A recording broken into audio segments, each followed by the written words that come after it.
Farm for Profit Podcast. Take a listen, have a blast. Farm for Profit Podcast. Learn about farming while having a laugh. Farm for Profit Podcast. Listeners, welcome to the show. This is a Farm for Fun show that was not planned at all. Tanner and I went to coffee with an amazing person this morning. His name is Julio, not Julio, Bravo.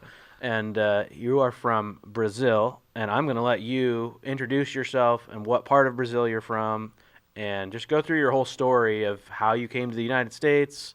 You know, you're going back for something, and you're coming back, and everything that you do. Just give us the 30,000-foot view. All right. Thanks for having me. It's a lot of fun. It's my first interview in English, I guess. Really? Yeah, well. We can do this in Spanish, or in Portuguese, but right. Yeah, let's try Tanner and I won't be. Tanner and I won't That's be good. Very present. Hey, let's have AI figure this out. There for we us, go, right? yeah. Yep. So I am from a state called Rio Grande do Sul. It's really deep south of Brazil, right on the border with Argentina and Paraguay. And I grew up there.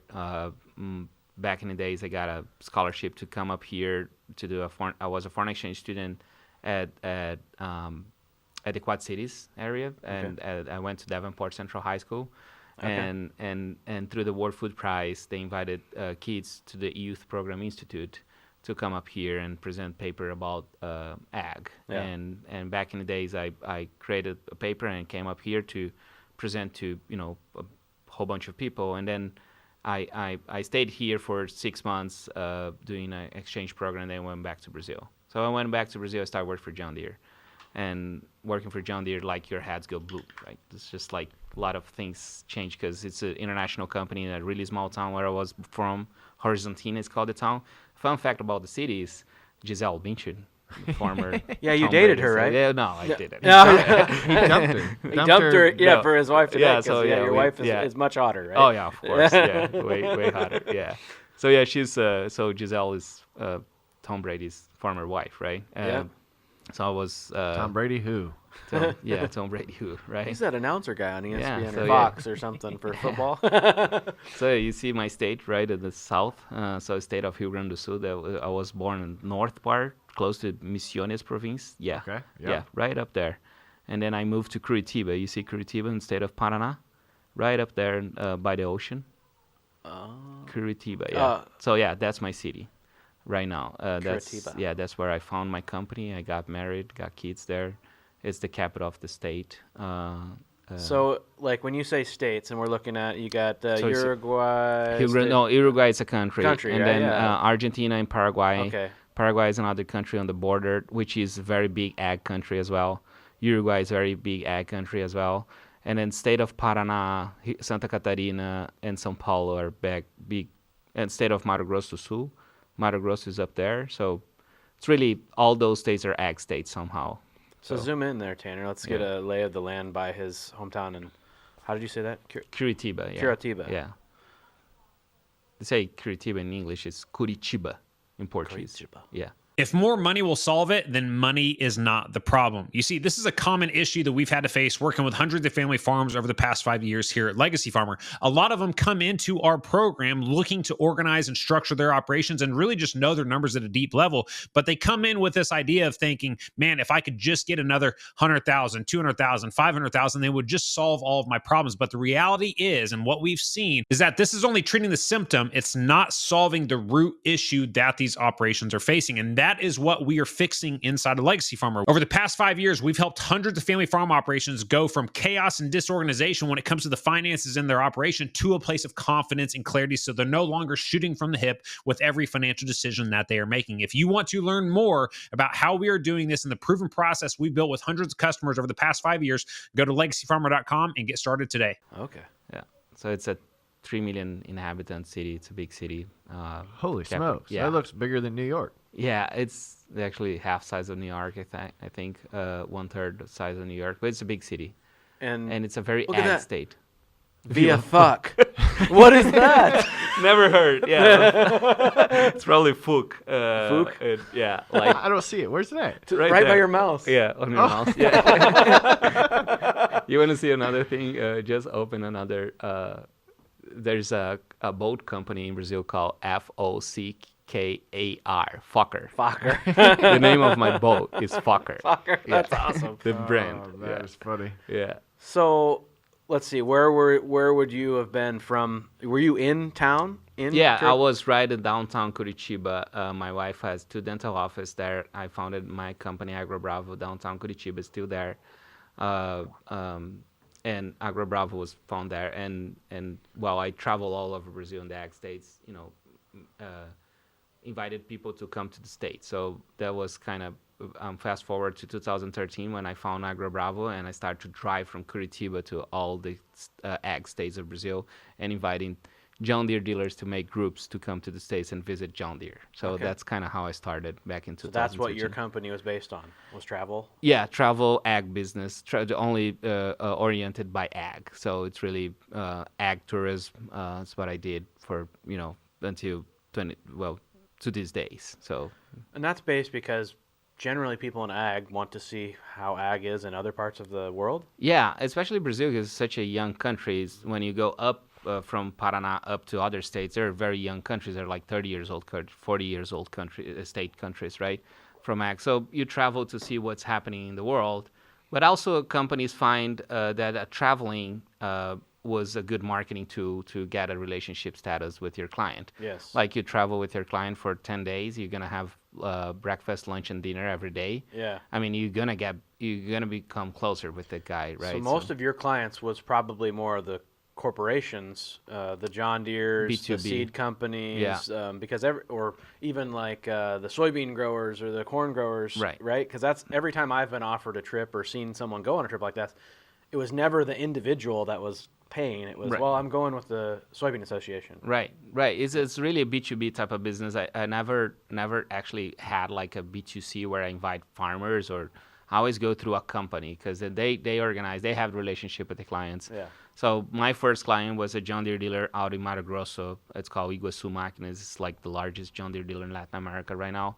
So he was my first client. And then through him, I got to meet all the John Deere dealer owners on the different regions. And then I started working for New Holland, for Case, for Massey, Valtra, all those big companies. Then Bayer came up, and then Syngenta, and then all those companies started to some sort of hiring me to do all this traveling. So that was kind of fast forward to 2013. And then my wife wanted to come up to the States to learn English.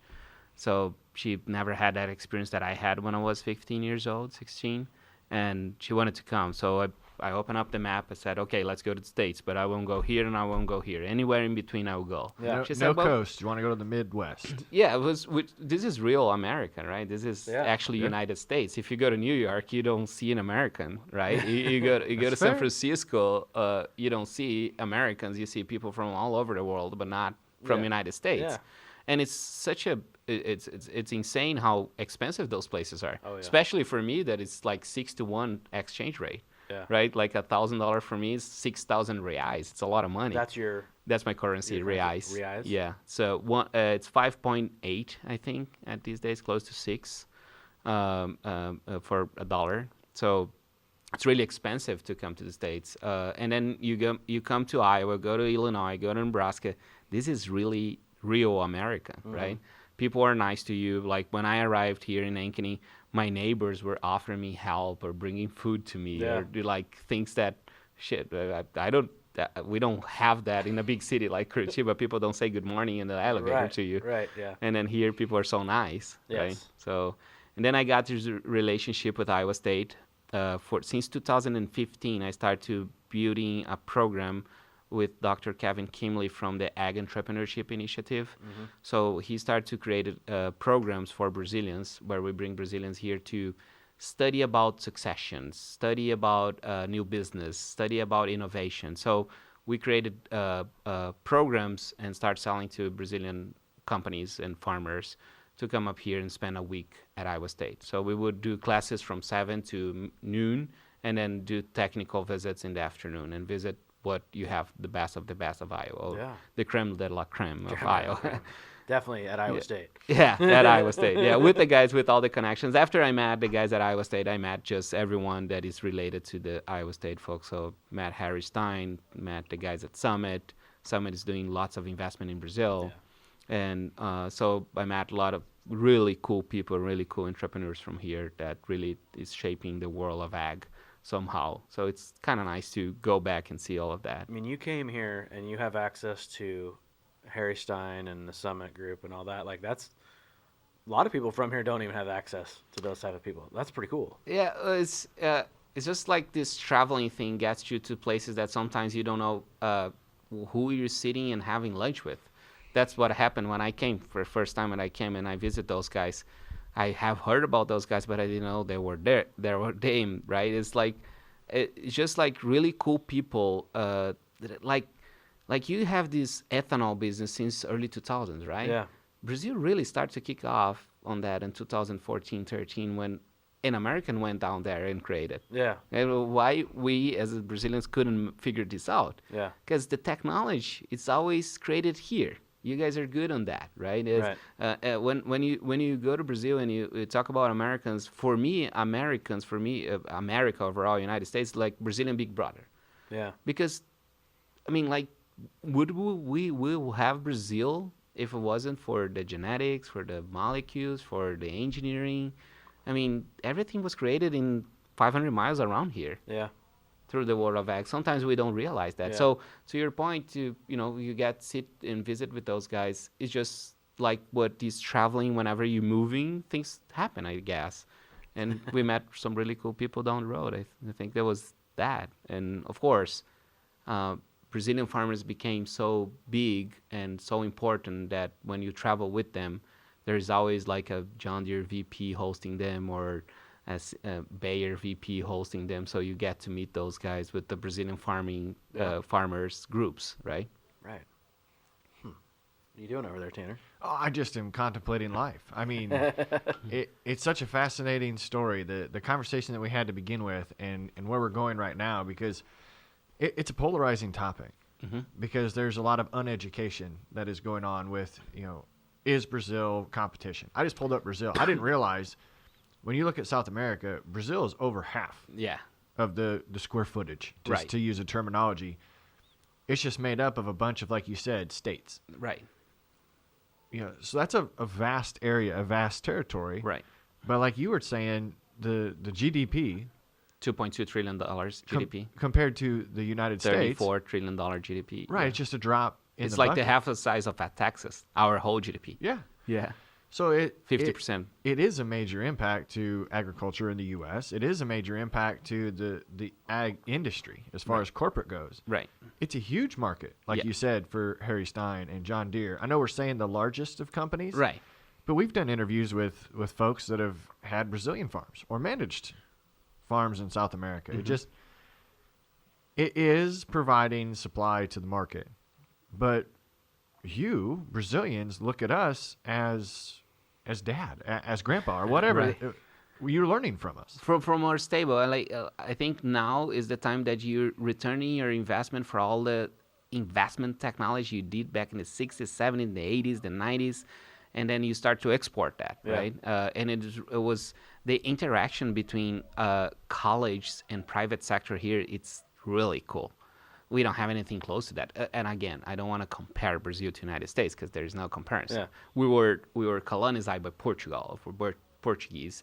So Pedro Álvares Cabral founded Brazil in 1500. Christopher Colomb arrived here in 1500. 1492, 8 years difference. And why are we so different? Right? Colonization. So we can go back and do a whole podcast about that. Tanner would love to do that. Yeah, I do. I love it. like you're saying, the size of territory of Brazil, and we're the only one that speaks Portuguese. All the rest speak Spanish, right?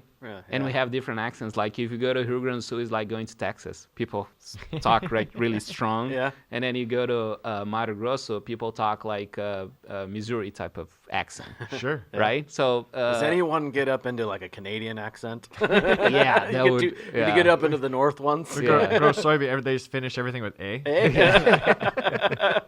Yeah, but it like to your point, let's talk about Canada. If you zoom out this map and you're gonna see Canada, United States, Central America, and South America, those 4 places in Americas. Let's put Americas united by farming. all of those guys together, they probably produce 50% of the world's food. I mean, like, it's really America's has this thing of... You look straight across over to Africa, and nothing grows in the northern region of Africa because it's all desert. Right, but what about those South Africans guys here? Yeah. Those, so that's what I thought. That's kind of my thing here. We are very Americanized in a way, so we use a lot of technology in the States. So from the States in Brazil, and we were able to develop this beautiful country with all this U.S. technology and partnerships. And of course, we have Embrapa, which is a state level, like USDA of Brazil. That they did an insane work back in the 60s when Alisson Paulinelli founded Embrapa. And he sent out students from college to visit the world and bring back technology to Brazil. So that's kind of how it started back in the 60s and the 70s of Brazil. But in the 70s, Brazil has 70 million people. Now we're 250 million people. But if you see those lines, we learn from U.S. a lot of really cool things that we use in Brazil. But now Brazil can transfer all the knowledge to Africa. That's what I think is going to happen. You know, this move where we use U.S. technology, we learn. Now it's time for us to grow as a country and transfer technology to Africa and help to develop farming practice in Africa. You're on the same parallels. Same. You know, so you understand how it works in your environment, your growing conditions. Right. Yeah, and then we don't know. But there's another story for later, and then Tanner might like that. They need to figure out a lot of stuff in Africa still. You know, like all those countries, it's really hard to say that they're, you know, easy to do business with. There's a lot of social problems and things that they need to figure out that Brazil already figured it out. But there is something out there that we can definitely, in the next 100 years of farming, we might be able to sell service for Africa farmers and help them to figure out farming. So I want to go back to your family. How did you meet your wife? Oh yeah. So Polly, that was funny. After Giselle. Yeah, after dumping Giselle. Yeah. So I have a colleague at my. She works with me at my company, Yara, and she said, "Oh, I have this friend. You have to meet her because you guys look alike." So That's why you have to meet her. And then then I met her in 2009. We started dating, and 4 years later we got married. Do you look alike? We look alike on the manners of creation, and you know, like both religious oriented, you know, little things that you're not attracted to yourself. No. That would not be nice. Yeah. But no, so I met Polly. Polly's a dentist. She's she and her brothers has 2 dental practices in Curitiba. So she's a dentist, and they have different specializations. And then we start to, you know, hang out, and we got married in 2014. We had a kid right after. Juliana is her name. She's 9. She just turned 9 last Sunday, and she's here at Ankeny school system. So it's kind of cool to see a kid that never had a touch with the language. Now she's fluent. Like after 4 months, she's already fluent in English. That's insane. It's good to be a kid, right? Yeah, that's true. Yeah. And then the little one, the 2-year-old, she's gonna be 2 in December 2nd. She's like saying little words like hi and bye, and you know, like really cool to see that happen. Yeah. You know, like being bilingual by the age of 8. Yeah. It's kind of cool. That sounds like the similar path that Corey and I took. I was married in 2011. You were married in 2013. Mm-hmm. Yeah. I've got a 10 and an 8-year-old, and he's got an 8 and a 4. 8 and 4-year-old, yeah. 8 and 4. Yeah, it's just fascinating as you look through that process. But you were telling us during coffee this morning that your wife's family is in agriculture too, or at least invested in agriculture. Back in the days, there was a big move from the south to the north.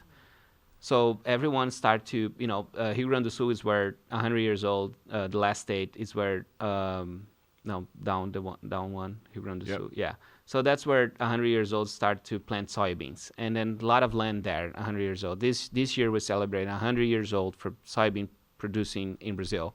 It was a priest from Missouri that brought soybeans and on beer bottles to Brazil. Really? So yeah, so you see, it's all Americans. It wasn't Harry Stein. It wasn't Harry Stein. Yeah, he ain't no priest. Yeah, and then so they brought that to Brazil 100 years ago, and the soybean really was like a big social program of Brazil, because as land start to be more expensive in the south, people start to go up. So Mato Grosso do Sul, Mato Grosso, Goiás, Tocantins, all those states up there, up to Pará state. So everyone kind of went up and started to buy land up there, and that was like savannas. It's different biomes in Brazil, lots of different biomes in Brazil, and lots of different regulations as well. If you're in state of Mato Grosso, Pará, you can only, if you have a 10,000 acre farm, you can only farm in 2,000 acres, because it's a Amazon biome, and you have to save up 80% of your land. It's like you buying an apartment with 10 floors and you can only use 2. So, but that's Brazilian regulation. That's it's from very the government? tight of government regulation. Setting aside land to save land to the protect their environment. Yeah. So it's like CRP or... And that's the only thing that can get you in jail. If you cut a tree in Brazil, you're gonna go to jail. Really? Oh yeah. Oh shit. That the people Real don't big play tree around. huggers. Yeah. Yeah. So it's not true in the news that Brazilians are killing the Amazon. That's kind of, I always have to be defending ourselves about that, right? That's kind of where it's tricky, and I hope politicals don't see that podcast, but we always defending ourselves about killing the Amazon. We actually, farmers are the only one attached with environment. Mm-hmm. I mean, like, they have to save up 80%, sometimes 50, 70% of their lands, because if they need to take care of the land somehow, and they're taking care of producing, right? So yeah, we're not destroying Amazon. It's probably something else, but Amazon is so rich and a lot of stuff that people looks to Amazon to create new vaccines or medicines or whatever. So the ground that is being expanded into, because you did say you have a lot of potential ground that is not in production right now. How many hectares or acres? Yeah, it's really depending the state where you are, but Mato Grosso, I can give you numbers of Mato Grosso, and those are numbers that I saw on the soybean association called AproSoja from Mato Grosso. They have another 10 million hectares that can put up the converting pasture land to Mato Grosso. If you put Mato Grosso and Iowa aside, you have about the same population, about the same size of area. The only difference is Mato Grosso has double cropping, and there is another 10 million hectares that can be converted from pasture land to. So that would be like 25 million 24 million acres. I think it's 2.4. Yeah. So that can be converted from pasture land to farm ground. Yeah. And then we do have lots of eucalyptus, which get our CI scores pretty high, because we don't have natural gas, for example. So we use biomass to burn everything. So it's a really sustainable farming practice. In Brazil, it's cool because it's a non-stop farming, right? Because we can farm all year long, because it's really, we have sun probably 300 days a year. Yep. Right? You can farm everywhere. You don't have winter. We don't have the winter. We do have winter in the south. It gets chilly like today, like 30, 35, 40 in the south of Brazil, but then we do winter crops in the winter time. So we do wheat, canola, barley and all those stuff in the south. And once you go up to Mato Grosso, and that's kind of hot all year long. So the farmland you're expanding on is mainly rangeland that is like pasture, right? Yeah. Correct? Right. Yeah. And then of course, every state has their own story, but farming is still like when you compare U.S. farming and Brazilian farms, United States is really like replacing replacing amount of land, where in Brazil you're like open up new lands every day. So it's kind of like growing still. Okay. It's like you guys back in the 70s, let's say, I always thought about the whole Amazon. They're slashing the Amazon for more farmland, and it's like, I don't know if I would want to do that. Have you seen the documentaries with the snakes? How big the snakes? Like, everything in there wants to kill you. Right? They can eat a human. There's frogs. Like, you touch the wrong frog, it'll kill you. Like, I don't want that stuff coming out in my field. You stay in the Amazon, and I'll stay out here. Yeah. Those guys that went up there, I can put my father-in-law on that list.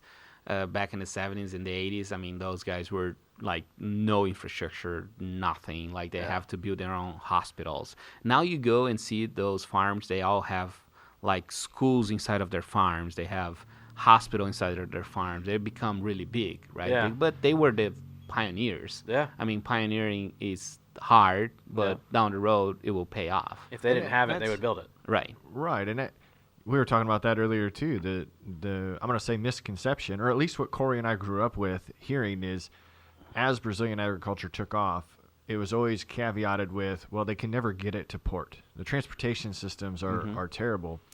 But the way you described it reminded me of our trip with U.S. Sugar last year, basically a year ago. We got down and U.S. Sugar makes the entire economy in that portion of Florida to where they do have their own schools for employees. They do have their own resources for employees that help grow the sugar cane. Right. It sounds like it's the same. Agriculture creates the communities right. in those areas. Yeah. I think like I was saying before, in 100 years, I think soybeans in Brazil are the biggest social program of Brazil. Cities were created around soybeans. If you go to the cities in state of Mato Grosso, you're going to see like 26, 30 years old cities that didn't exist. Right. Like that city right there, Nova Mutum, which is right up by Lucas do Rio Verde. Lucas do Rio Verde is where Summit Ag has their corn ethanol plants. So that place, Sinop, all those cities, there is a city called Feliz Natal, which means not to be confused with Feliz Natal Navidad. means Feliz Natal means Merry Christmas. Oh, it does? Yeah, it does. Yeah. Oh, that's so funny. the story goes because a guy broke up his truck there, and then it was during Christmas, so he was the founder of the city. So it's kind of cool to see all those cities and how much they grow in the past 30, 40 years. I mean, like if you go there, and I hope someday I can take you guys down there because I'm really proud Brazilian of showing people what we have the best. But those states were developed because of soybean industry. So, what's the average rainfall in that area? I think of Are you Amazon. going technical on me? Yeah. Well, I'm you not an knew the agronomist. trillion's Yeah. pretty good. Yeah. No, technical words I mean, yeah. you've been in Iowa. Right. Do we get as much rain as you got back home, or do we not get as much? Yeah, again, it's like in the Amazon biome is one thing, and then we have the savanna biome, and then we have the pampas biome. So every biome has a different rain accuracy. Like it's hard to tell. Average Mato Grosso, and Goiás, and Tocantins, and Piauí, and Maranhão, that is called Mato Piba. So Mato Piba, it's the state of Maranhão right up there.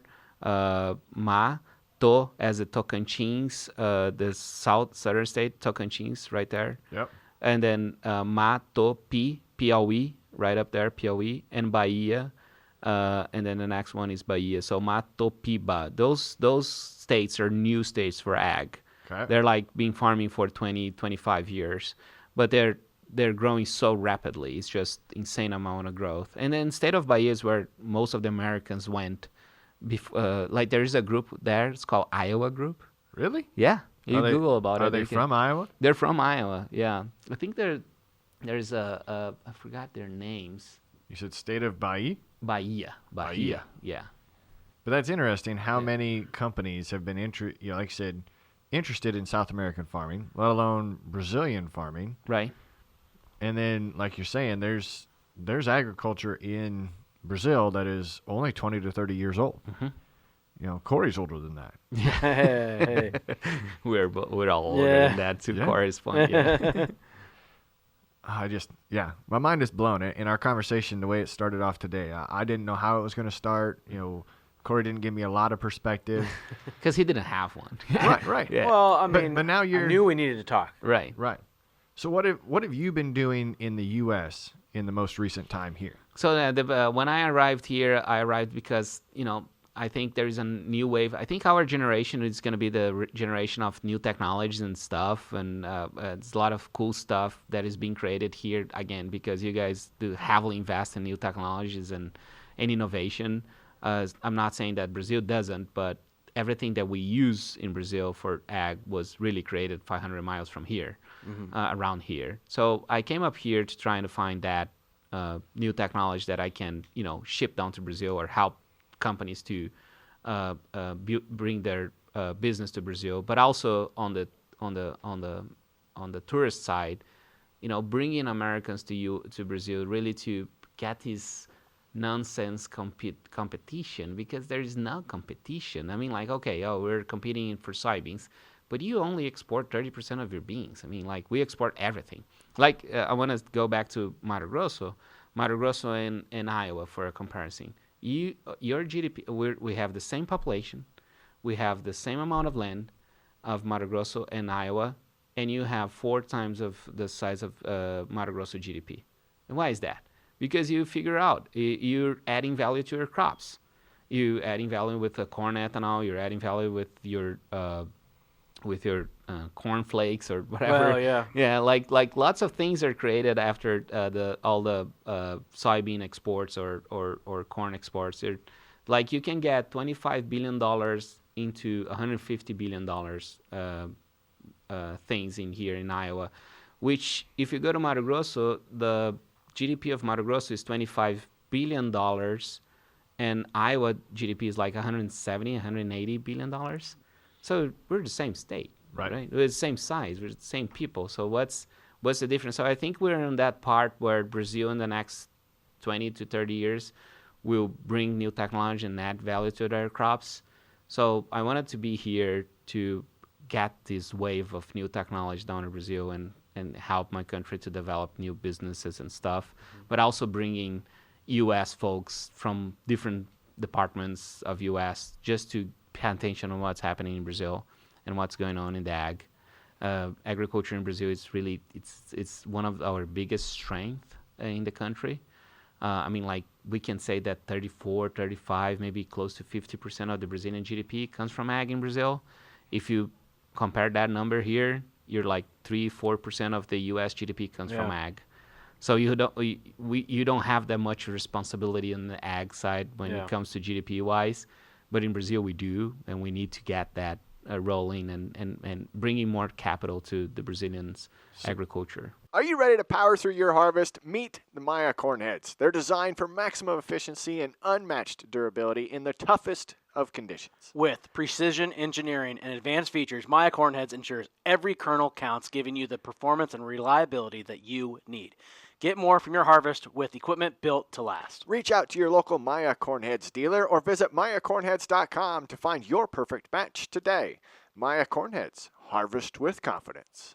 Yeah, so what does Brazil need? Is it capital? Do you see something here in the Midwest that they need? Yeah, I think a little bit of everything. I mean, capital is once, whenever we access international capital, it's going to be good because, again, it's such a smaller economy in Brazil that we need to have more capital in the country.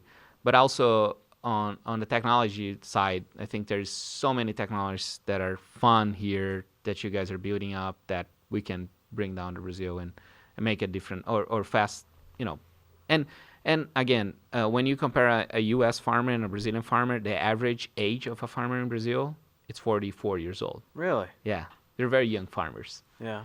And well, if you go there's up, only been agriculture in some of those areas for 20 years. You got to slash all that rainforest. That's a lot of labor. That's a lot of muscle. Yeah, that's what I keep telling everyone. It's like your average age farm here is like 50 something, that's maybe like close 58 to or 60. 60. Yeah. If you go down in Brazil, it's 44, 45. If you go up central parts of Brazil, it can get down to 38. Wow. So they're like second generation farmers that are taking over. So they're very early adopters, and we've been early adopters of all the U.S. technology, right? Everything in Brazil, it's really made it here, and we were early adopters since the beginning. So the reason I think that it's so much older here is it takes so much more capital, or a lot of capital. I'm not going to say more because I can't compare, but are they making good money as farmers in Brazil? Let's us create a startup. And bring it to Brazil. If we create an ag tech or a food tech, let's create it here. We're gonna test this year at the next season, and then we're gonna have to test it again next year. Mm-hmm. If you bring that same company to Brazil, you can test 3 times a year. Yeah. because we have double cropping. Depending on the region, if you have irrigation, you can do a tree crop in the same year. So with that, it's a lot of things that can be developed. But in Brazil, you can divide your costs into seasons, or maybe 3 seasons. And once here, you use a tractor all year round. Right. You use your combine more twice hours a year. than you. Yeah. Because, and that's why John Deere was very successful in Brazil. I mean, like, those guys arrived in Brazil in 1999, and now they're not dominating the market, but they're close to dominate the market, because those guys grow so much. And same with ACO, same with Case, New Holland, everyone. Like, second market for all of those guys is Brazil, because the amount of tractors that we buy, it's just like one farm, one big farm in Mato Grosso, they have I think they have close to 5,000 engines on their farm. Holy smokes! Like one farm in Mato Grosso, it's called Bom Futuro Farm. Can Google about them. It's just insane, the amount of tractors and combines that they have. And that's one farm. Then you can have other farms like that, like SLC. We're worried about corporate farming in the U.S. We don't have corporate farms that have 5,000 engines. Yeah. At least not that I am aware of. So as you... Do you know SLC? I told you about SLC. SLC in 2006 made the first IPO in ag, in the Brazilian trade market. So they're a public trade company. It's a farming. They farm close to 700,000 hectares, which you can multiply that by 2.2. So are farmers socially high status in Brazil, or is it low status? How is a farmer viewed? Yeah, that's a good question. Yeah, everyone's kind of discovering the ag in Brazil, especially the Brazilian Finance District, which is in São Paulo, called Faria Lima. Those guys are going after the farmers now, because they become like, after the pandemic, everyone saw that the only sector that didn't stop was ag. So everyone started to pay attention more of ag worldwide. And you can see guys like Bill Gates buying farmland, Mark Zuckerberg producing their own meat in Hawaii, and you see Jeff Bezos put up a fund of $1 billion to raise cattle in the state of Pará in Brazil. Really? So when you see guys like that investing in ag, who are us to not invest in ag, right? So you see like the 3 most rich persons in the world investing in agriculture, because their businesses stopped during pandemic.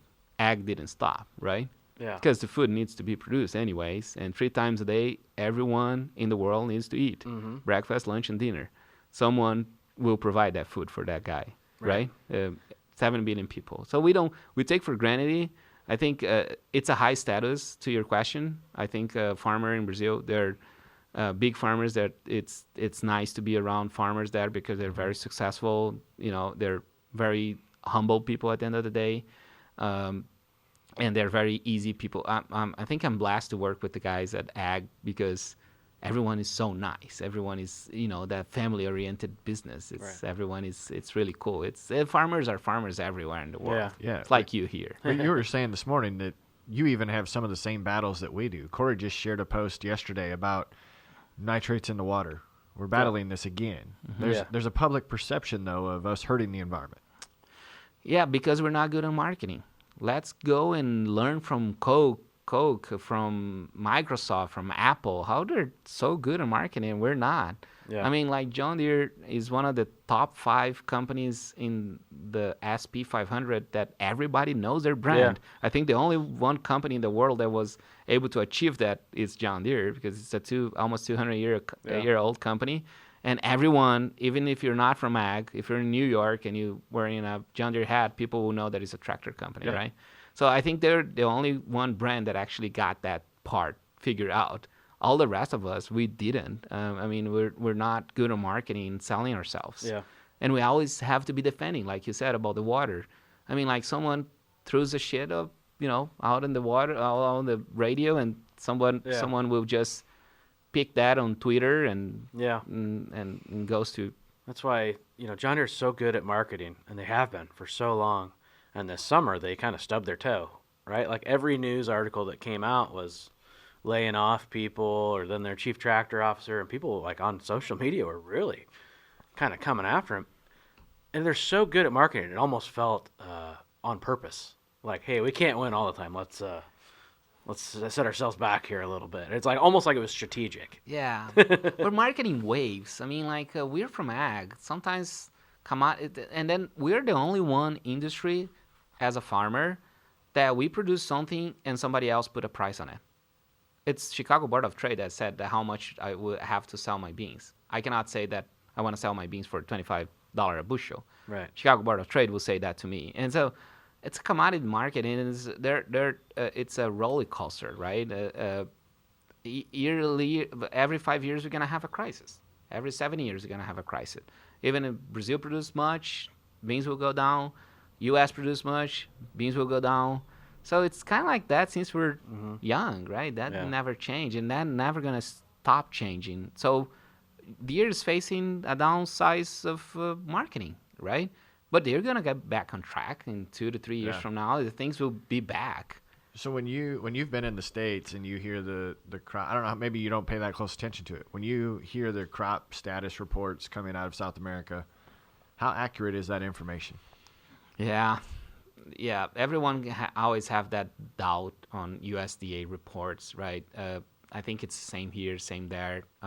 When we read it, and I'm traveling here with groups, and we're seeing those really nice fields, and USDA comes with a report saying, no, that's not gonna be it. And then we're traveling and we're seeing it, right? I don't know. It's just like it's hard to build up that infrastructure where we can work as one. Like I said, Americas are united by farming, but we're not really united. We don't exchange much information. I speak Portuguese, you guys speak English. Argentina speaks Spanish, which are the 3 most soybean producers in the world. And then you can put Mato Grosso as the 4th largest soybean producer in the world. Yeah. So it's really a barrier language or culture battle or whatever. You know, it's hard to blend, but it's possible. It's just like what do you do here?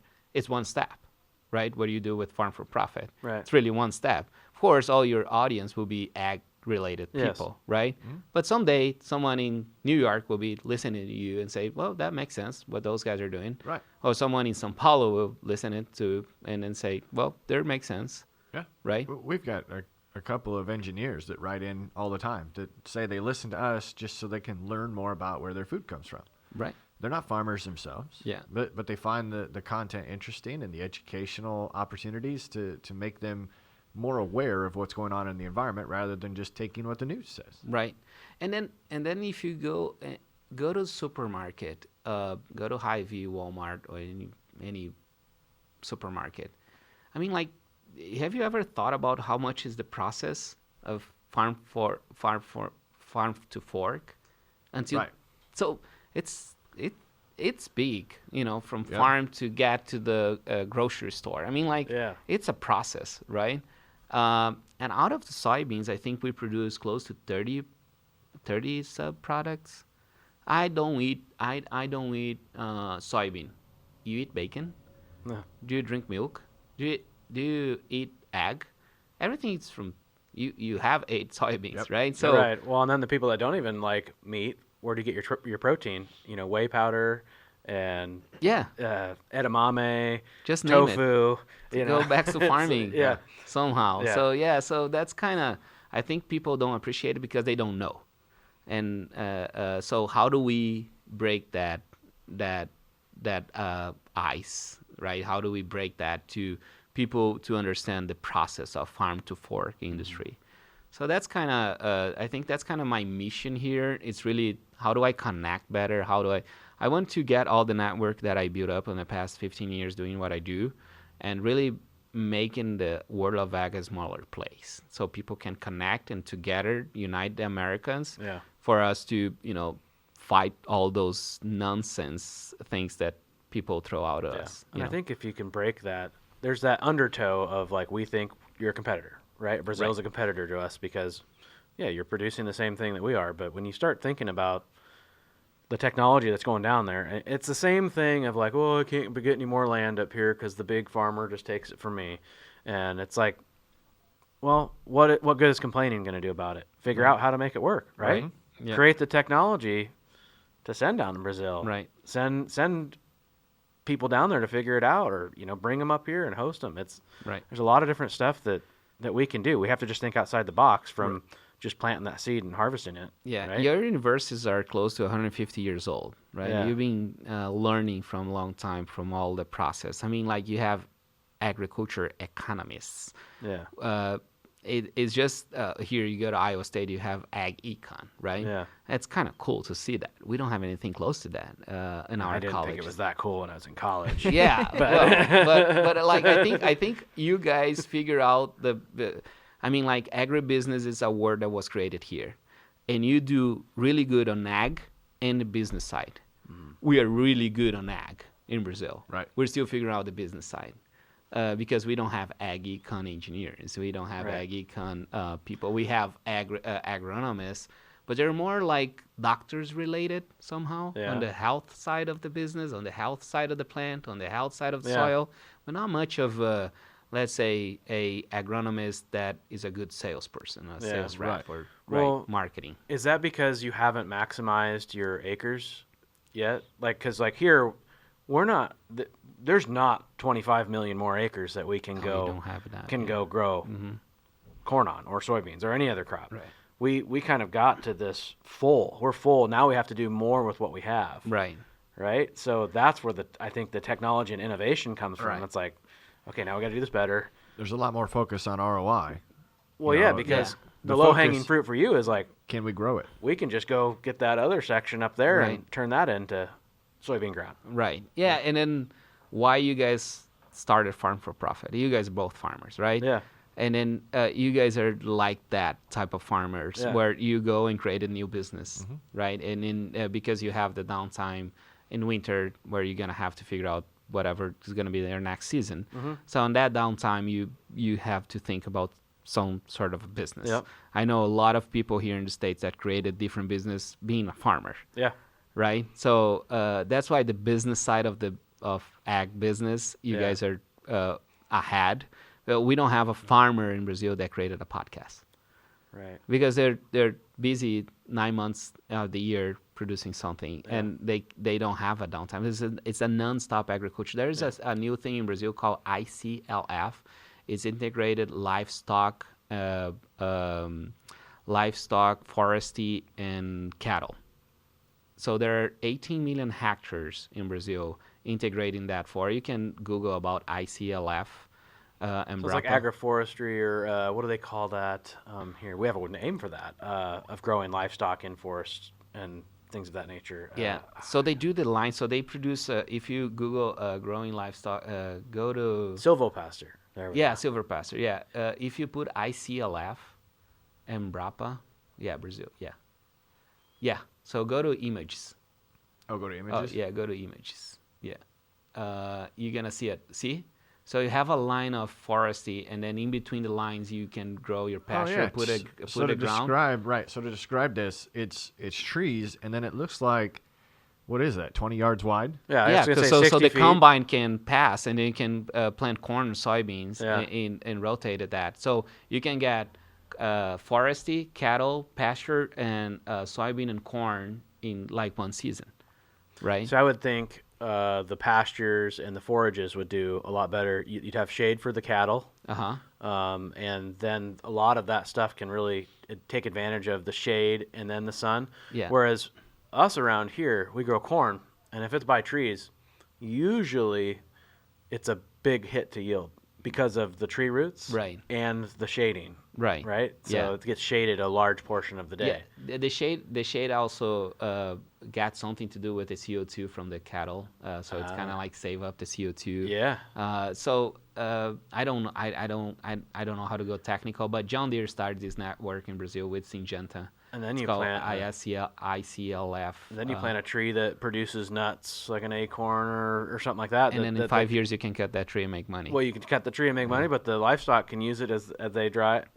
You know, like when I was growing some Berkshire hogs, and we were thinking about acorn trees. Like a lot of over in Europe, they'll finish hogs on acorns, right, instead of corn. And so those are things that are possible in Brazil, right? So Brazil is cool because of that, and that's the technology created by Embrapa, which is I think it's the most successful federal department in Brazil. It's Embrapa. It's kind of like your USDA somehow. I don't know if I'm making that comparison. I don't know if anyone that says that the USDA is that successful, but yeah, but Embrapa is a very technical oriented. They have Embrapa for edible beans, Embrapa for corn, Embrapa for soybean, Embrapa for cotton. So they have people from the federal level researching about the develop of those things, and it's I think it's what Brazilian most proud of farming is Embrapa. It's really, we're very proud of Embrapa. That's cool. Here's a random question. Yeah. Do you guys have to have emissions on your diesel engines, on your John Deere tractors? Like DEF, diesel exhaust fluid, and all that, the particulate filters? Probably it's just like here. Really? Yeah, I would say. I mean, because like Australia, you don't have to. Yeah, you don't? Mm-mm. No. Yeah. No, there's a lot of countries that you don't have to. And I think it's European really started with that, right? Yeah. European countries. Yeah. I was just curious because that adds so much cost to tractors and just downtime because extra sensors and all this crap that, yeah, it's just insane. We can have a new podcast just talking about technology and tractors and combines, which is like, I think it's the most fun part of ag. It's really the John Deere's of the world. How's that went up? But John Deere went from one factory in Brazil in the past 20 years to, I think, 7 or 8 factories in Brazil. Really? Yeah. It's just like, they're paying attention of the growth of Brazil. When they started, Brazil wasn't what it is now. Mm-hmm. When they started going to Brazil, right? Yeah. And they made a bet, and they nailed that bet because Brazil became one of the biggest farming producer in the world. Yeah. And they're selling. And same with CNH, same with ACO, same with all those companies. They're making money in Brazil with all that. But they have their own factories down there, so they generate jobs. They, created a new industry. So they're exporting their products from Brazil to all other countries. Okay. So I mean, that was an interesting story that you told us at coffee. Or is that something you can share of how John Deere came to Brazil? Yeah, I think John Deere came with there's this company that is a public trading company, SLC. They did their IPO in 2006. They were the ones that brought John Deere to Brazil back in the 70s, I think, in the 80s. They came up here and they started to, interact with John Deere. They were the ones that made the first Brazilian combine called SLC, which is from my hometown. It's where I grew up. Mm-hmm. I saw that. I actually lived through that history. And they were the ones that brought John Deere to Brazil back in the 70s, the 80s, and then John Deere would buying stocks of their companies. And in 1999, John Deere bought the whole business, and they became like the largest farmers in the world. And you said they were red? The company, the first Google combine, you can put SLC. You can put SLC, and you're gonna go to image, SLC combine. And then right there. Yep. See, it's a red and black and yellow. 2200. Yeah. So they it look like a John Deere. They look like a John Deere. Yeah. So they went up here. They start, It looks like a James Moose. Right. And they partner up with John Deere, and then I think in 1996 was SLC John Deere. You can see it up there. That's an SLC in the 70s, I think. SLC 2200. Yeah. Those steel tracks. Yeah. On that 7000. See that tractor right there? That tractor was the first. John Deere brought the tractors to Brazil in 1996 when they started to build up John Deere tractors in Brazil. So that'd be the 10 series? That it's a 85 horsepower tractor. Like a 6210 or 60? Yeah. I can't. And it's a SLC. You can see that it's SLC John Deere. Right. SLC John Deere. And then John Deere bought the whole business in 1999, and SLC family went away. But SLC is still a John Deere dealer in Rio Grande do Sul. Okay. The family is still. Yeah, you can see all the logo. See? Yellow. 1945. Yeah, 72, yellow, black, and red. And 82, they're a partner. So SLC with John Deere colors.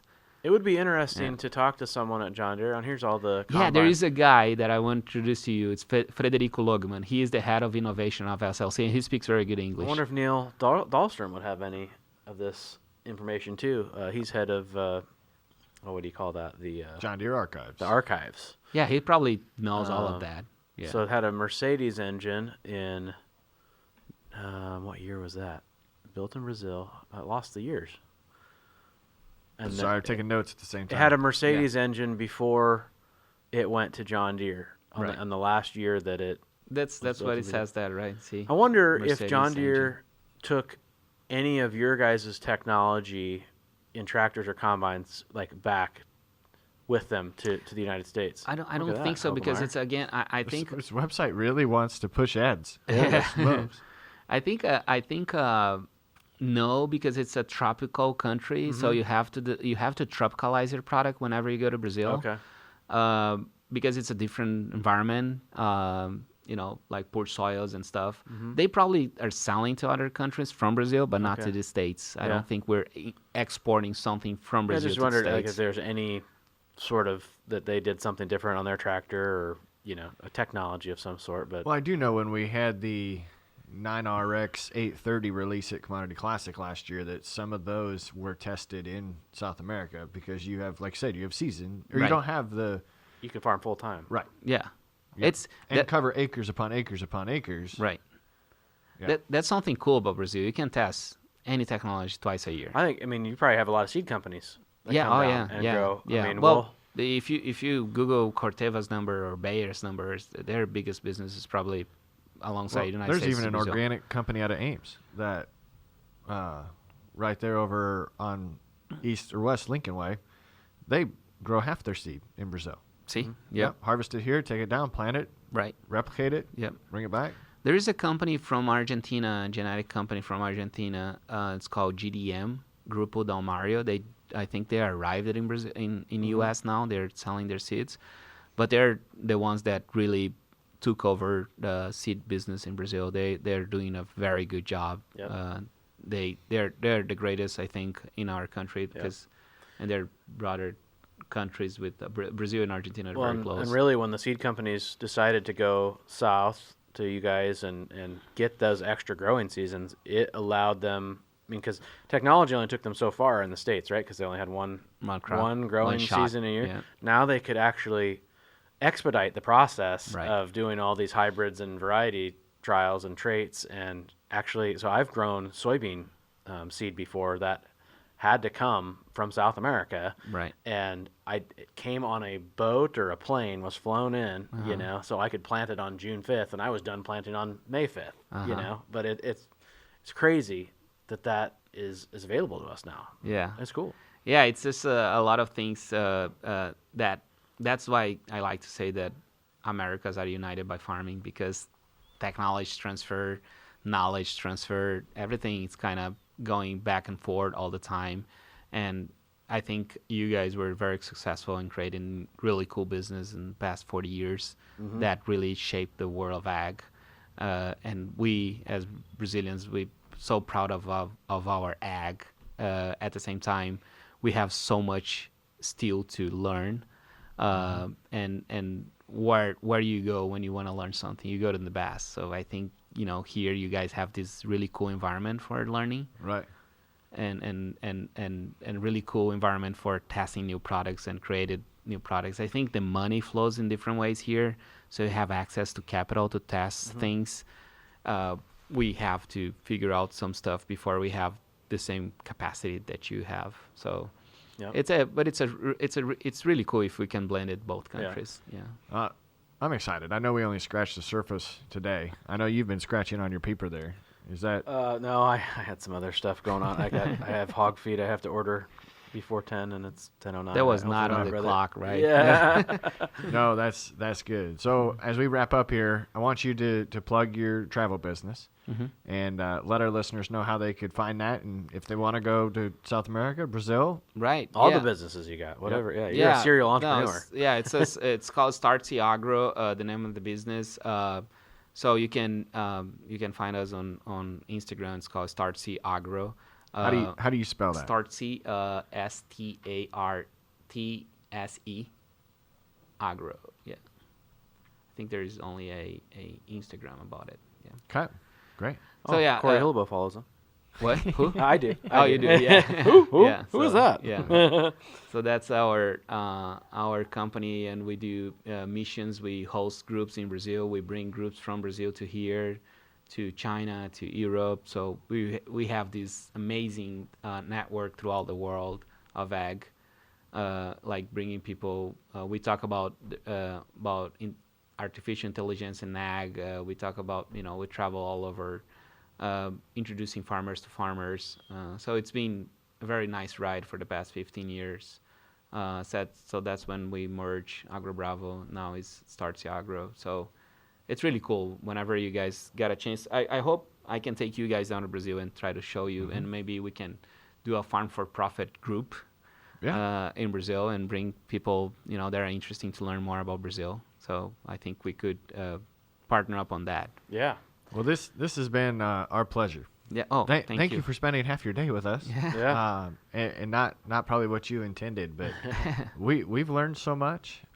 It'd be interesting to see if our listeners would want to go. So if you do want to go to Brazil and travel, let us know, and maybe we can get something put together. And and it's us and some of our How many groups. usually go? What's a good number? 15 to 20 is like perfect group. Like I would highly recommend you travel with your wife, because in the weekend we can go to Rio or go to some sort of beach or whatever, go to see the countryside, and then go to a tourist place like Iguazu Falls, which is the biggest falls in the world. Make it a family group, like friends and family. And it's kind of cool to see it, because it's all about family ag. Yeah. And it's the same in Brazil. So you're going to like to travel with someone related. But yeah, good group, 15 to 20. Go when it's miserable here. Yeah. January, February, March is really cold in here. Just go to Brazil. It's going to be 100 Fahrenheit, and it's going to be hot and cool, and you're going to like it. You're going to have some a Brazilian good beer. amount of days that you should go? I think if we can, I always say that let's leave on a Wednesday and come back the Friday next week. So 10 days. And then we can spend a weekend and do something fun. Yeah. So so that's one thing that I think we can do it. It's really trying to find that place to do technical and explore the country, right? Really know the country in other ways. Like go to the beach. Brazil has the beautiful coast. Yeah. And it's nice. But at the farming side, it's even nicer. Yeah. And it's pretty safe? Oh yeah. No, it's safe everywhere. I mean, like, I would never recommend you go to Rio, for example, by yourself. But if you go with me, I'll be taking you to the safe spot. Okay. But like, I wouldn't. That's the only place in Brazil that I don't go. That's the same way though in the United States. We don't. There's places you don't go in St. Louis and Chicago and Louisville. Yeah, Louisville, the liquor store, right off of, whatever that liquor store was that we about got jumped. That was a bad move by Tanner. But it was all for a couple bottles of Buffalo Trace. Yeah, we have a very good wine side of Brazil in the Rio Grande do Sul. We have over 200 cooperatives in Paraná State. You have the big farmers in Mato Grosso do Sul, and Goiás. So you can see a lot of different Brazils if you spend 10 days there. And it's going to be a hell of a fun for you. Yeah. That's great. Awesome. Well, thank you again for spending the time. We learned so much, and I know our listeners will too. Yeah, there's going to be a lot more shows, I think. Yeah. Based on this. What do you say, Corey? Crack a cold one. You deserve it.